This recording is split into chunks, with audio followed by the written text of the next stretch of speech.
ராஜாவை போல ஒரு நேர்மையாளர் ஒழுக்க சீலன் தான் முதலமைச்சர் வர வேண்டும் என்று ஒருவரை ஊரிலிருந்து வர சொல்லிவிட்டு தான் சட்டமன்ற கூட்டத்தை நடத்துகிறார். அதில் ஏற்பட்ட சில மாற்றங்களால் வேறு வழி இல்லாமல் அவரே முதலமைச்சராக வர வேண்டியிருக்கிறது.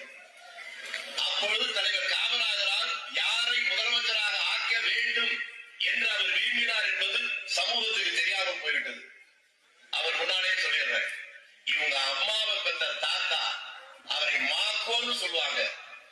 அதை வைத்துக் கொண்டா இவங்க அப்பா வைக்கோன்னு வச்சுட்டாரு, இவரு அதே மாதிரி வச்சுட்டாரு. அதனால இதுக்கெல்லாம் மூலம் மாக்கோ. அவருடைய படம் இன்னமும் திருநெல்வேலி மாவட்ட காங்கிரஸ் கட்சியிலே பெரிய அளவுக்கு இன்னமும் இருக்கு. தலைவர் காமராஜராலேயே ஒழுக்கமானவன், நேர்மையானவன், தேசபக்தன் என்று சொல்லப்பட்டவருடைய பேரனுக்கு தான் காங்கிரஸ் கட்சி தலைவர் நேரம் ஒதுக்கி.